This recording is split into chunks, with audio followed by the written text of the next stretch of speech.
You can't get very far into a discussion on religion without somebody nowadays saying something along the lines of, I'm spiritual, but I'm not really religious. In fact, some of the most recent surveys of religion in America say that a quarter to a third of Americans would describe themselves somewhere along the spectrum of spiritual, but not so much religious. This is people who say they believe in God or some sort of higher power, but are kind of skeptical, don't really feel that comfortable around any sort of organized religion. And for most people, it seems like kind of a nebulous term. Even they aren't always necessarily sure what it really means. It can range from everything like, I kind of believe in something, it surrounds us and penetrates us and binds the galaxy together, to people saying stuff like, yeah, I believe in God and like Jesus is cool and stuff, but I mean, like, who wants to go to church? And everything in between. Some people are very articulate and have really thought through what they mean. Other people, not so much. But when you ask people who are spiritual but not religious what it is about organized religion that they don't like, they tend to have one of these concerns. 1, it's a bunch of old guys with a bunch of rules. 2, the people are hypocrites. They're not good people, they're self-righteous, they're not really walking the talk. 3, some people say, I don't like what this church is saying in terms of their politics or their teachings on morality, or the priest is always talking about money. And then some people are just kind of like, well, how do I pick just one? There's so many out there. How do I know the one I choose is the right one? And then if I choose that one, does that mean that I think all the other people in the other religions are going to hell, or that they're bad people, or what does that all mean? But yet, despite all these reservations about organized religion, there's something in our hearts that does call us to contemplate some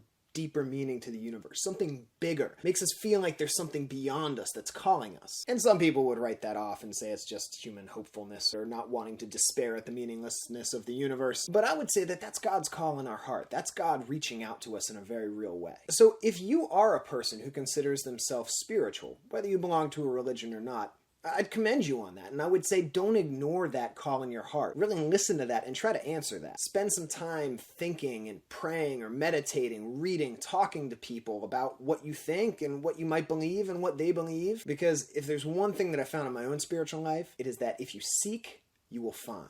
Somebody famous said that. I don't know. Somebody. I do have some cautions, though, for the spiritual but not religious people. First of all those problems that I listed above, you don't really get rid of them by eschewing organized religion. The self-righteousness, the politics, the money, you name it. None of that is monopolized by religion. Those things you find in every area of human nature and human interaction. They're not reserved to religion. Even the whole spiritual but not religious mentality can be really self-righteous. It can have kind of this individualistic bent to it where my own ideas are the most important ones. And yes, organized religion can be dangerous if people are just blindly obedient and don't really think about things for themselves, but it can also be really dangerous to make yourself the arbiter of all that is good and true. Of course, we need to judge things by our own conscience. It's also good to realize that there might be a wiser brain out there than mine. That the collected wisdom of a tradition in a community might have something to teach me. And like I said, you don't get rid of all those problems with organized religion just by getting rid of organized religion. They're everywhere. There's a lot of spiritual but not religious people that are really self-righteous and bad people too. All those individuals with their own ideas about what constitutes what's good and what's true can lead to a lot of fighting and judgment and violence. To paraphrase my boy Chris Stefanik, when you get rid of organized religion, the most likely alternative you're going to get is just disorganized religion. And besides all that, without organized religion, there's really a lot of great stuff that you miss out on. First of all, you don't really have much guidance. In an organized religion, you have sacred texts, you have old books, you have new books, you have preachers, you have art, you have music, you have Bible studies and prayer groups and communities. Without an organized religion, who prays for you? Who prays with you? Who celebrates spiritual milestones with you? Who walks the journey with you? Who teaches you? Who picks you up when you fall down? Who corrects you when you're on the wrong path? Who holds you accountable? Who challenges you? And sure, you might be able to find some of that on your own without an organized religion or a community, but organized religion at its best does those things really, really well. And I defy you to find a place with more joy than a church that is doing the church really, really well. To really go deeper in the spiritual life, you need a community. Even the great hermits and mystics that go off into the desert and disappear and pray for years, they all have a community. They have a community they came from or going back to, that they're writing with, that they're communicating with in some way, that they're visiting or people are coming to see them. They don't just exist in this spiritual bubble. There's people that they're reading, there's people that they're learning from, there's people that they're talking to. And when they go off into that spiritual isolation, they always find a way to communicate what they've learned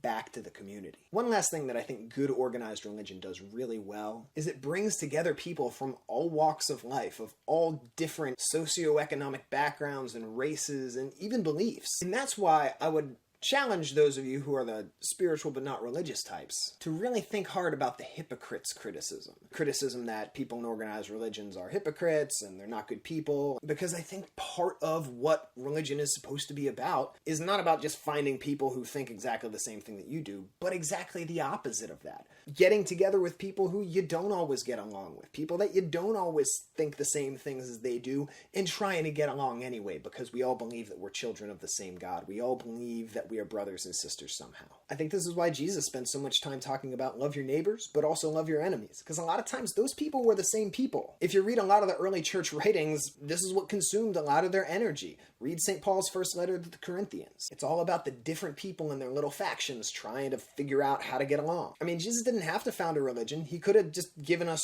spiritual sayings and said, all right, now everybody go do this, but don't get together and worship, and don't try to tell each other what to do, and don't really try to hold each other accountable. But he didn't do that. He gave us a church, and he gave that church a mission. And then he gave the church leaders to guide that mission. To try to wrap all this up, if I had to sum up my thoughts on this whole topic in one sentence, it would be this. Religion without spirituality is dead.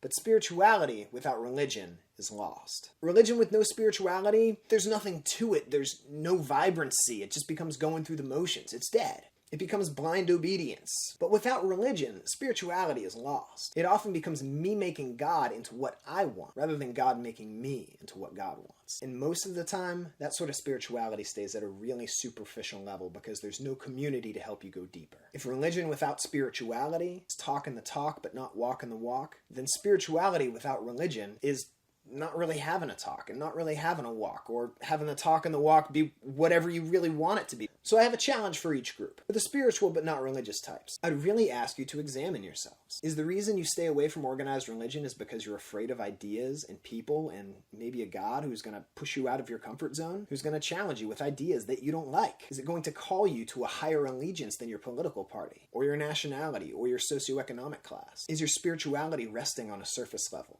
when you know that if you were part of a community, you could go deeper? A community that can guide you, challenge you, support you, hold you accountable, and celebrate with you. Do you hesitate to explore organized religion for fear of seeming uncool or judgmental or like one of those religious people? And now a challenge to those of us who are religious. Let's evaluate our spirituality. Are we spiritually dead and blindly going through the motions? Let's look at some of those criticisms we talked about. Are we self-righteous? Are we unthinking and uncritical of what we've been taught? Are we walking the walk? Are we the face of love to a world that so desperately needs it? Wherever you are on your spiritual journey, whether you consider yourself part of an organized religion or not, God bless you and thank you for walking that journey. One last thing. In the info section below this video, I've copied out a prayer from St. Benedict, and I think it works pretty well both for the religious and the non-religious types. So if you're so inclined, I invite you to check it out. Find a quiet moment and pray it with an open heart and an open mind. Know that I'm praying for you and your spiritual journey. Please pray for me and mine, and hopefully this video and the dialogue that comes with it will help us all to find what we're looking for. If you have questions or comments or suggestions for other videos, you can leave those in the comments below. God bless you and thanks for watching.